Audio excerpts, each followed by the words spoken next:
Welcome back to my channel gardening at ease. तो friends, आज की वीडियो की शुरुआत करते हैं इन सुंदर सुंदर फूलों से।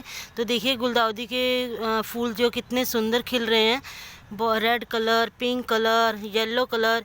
येलो मेरे पास एक ही निकल कर आया है, पता नहीं क्या, जबकि येलो मेरे पास बहुत ज़्यादा था। जब कटिंग्स लगाई तो लगता है रेड कलर्स की ज़्यादा कटिंग्स लग गई। तो ये देखिए, इसको मैंने इस तरह से रखा हुआ है, गोल कर गोल गोल इसका एक लैंडस्केप टाइप बनाया है। तो ये खिले हुए फ्लावर्स का ये पूरा बंचीज है जो मैंने इस तरह से बनाया है। तो आज की वीडियो के पर बात करेंगे हम कि जब हम सैपलिंग लेके आते हैं नर्सरी से या कहीं से भी सैपलिंग लाते हैं तो आप उनको कैसे ग्रो करेंगे और किस टाइप के पॉट में उनको लगाएंगे।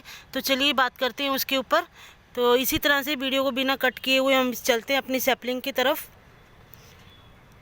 तो ये देखिए, ये कुछ सिनरेरिया की सैपलिंग जो मैं लेकर आई थी, सीडलिंग कहेंगे, सैपलिंग कहेंगे। तो ये 1 2 3 4, ये 4 जो है सिनरेरिया की सीडलिंग्स हैं, ये लेकर आई थी। ये लाई थी मैं कम से कम 4-5 दिन पहले लाई थी। और 1 2 3 ये डेलिया की है सीडलिंग। तो डेलिया की कटिंग से जो लगाते हैं वो लेकर आई थी। तो ये 4 दिन पहले मैंने इनको इसी ग्रो बैग में ग्रो किया है। नर्सरी का जो थैली आती है ब्लैक वाली, उसमें मैंने इसको लगाया है। तो जब भी हम सैपलिंग लेकर आते हैं, आपको डायरेक्ट गमले में नहीं लगानी चाहिए, बड़े गमले में। छोटी सीडलिंग को या सैपलिंग को आपको इसी तरह से किसी भी डिस्पोजेबल ग्लास में लगाइए या फिर इस तरह से मेरी तरह एक पन्नी में लगाइए। क्योंकि जब भी मैं नर्सरी से प्लांट लाती हूँ, इन पन्नियों में आते हैं, तो इन पन्नियों को मैं फेंकती नहीं हूँ। प्लांट को मैं इस तरह से पकड़ के उल्टा करके निकालती हूँ, तो हमारी ये पन्नियाँ हमारे पास बच जाती हैं। तो हमारी ये इसी तरह से सैपलिंग लगाने के लिए या सीडलिंग करने के लिए काम आती हैं। तो ये मैंने बचा कर रखी हुई थी, तो इन पन्नियों में मैंने इन सैपलिंग को लगाया है। तो कभी भी छोटी सैपलिंग आप लाते हैं, उनको डायरेक्ट बड़े पॉट में ना लगाकर इस तरह से लगाइए। तो जब अच्छे से ग्रो कर जाएं, अच्छी रूट इनमें डेवलप हो जाएं, तब आप इनको लेकर बड़े पॉट में लगाइए। और ये देखिए, ये मैं कल लेकर आई हूँ रात को।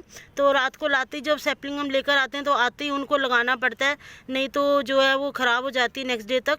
तो देखिए इस तरह से, ये शायद एस्टर की सैपलिंग है। ये देखिए, ये एस्टर के प्लांट्स हैं जो मुझे कहीं से गिफ्ट मिले हैं। एक चार सैपलिंग जो मुझे कहीं से गिफ्ट मिली हैं। तो ये मैंने रात को ही लगाकर अंधेरे में मैंने इनको इस तरह से टेरेस पे लाके इसमें ग्रो बैग में लगा दिया था, पन्नी में लगा दिया था छोटी छोटी में। तो आज मैं इनको आपको दिखा रही हूँ। तो इसी तरह से जब भी आप सैपलिंग लाते हैं, छोटी पन्नियों में लगाइए और बिल्कुल सिंपल सॉयल और उसमें सैंड मिक्स करके आप इनको लगाइए। कोई भी इसमें फर्टिलाइज़र अभी मत दीजिए आप।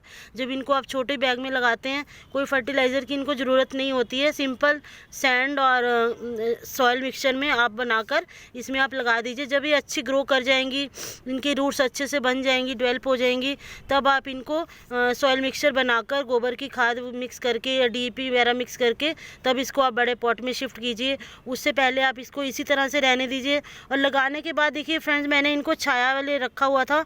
आप भी इसको छाया में रखिए। जब भी आप सैपलिंग लाते हैं, उनको लगाने के बाद छाया में रखिए, जहाँ सिर्फ नॉर्मल सी माइल्ड सी एक धूप लगती हो। बिल्कुल भी तेज़ धूप इन पे नहीं लगनी चाहिए। अगर तेज़ धूप लगेगी तो आपकी सैपलिंग ख़राब हो जाएंगी। और ज़्यादा पानी की भी इनको ज़रूरत नहीं है। बिल्कुल हल्का हल्का पानी स्प्रे से दीजिए या हल्का हल्का पानी इनको दीजिए। या एक जैसे कि मैंने डब्बे में रखा हुआ है, आप किसी प्लास्टिक के टब में इनको रख के टब में पानी डाल दीजिए। तो उससे भी जो है पानी सक करता रहता है।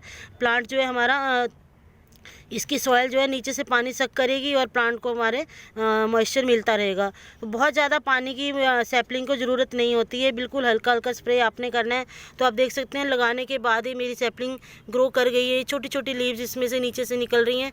सिनरेरिया की जो लीव्स हैं वो नीचे से ही ग्रो करती हैं।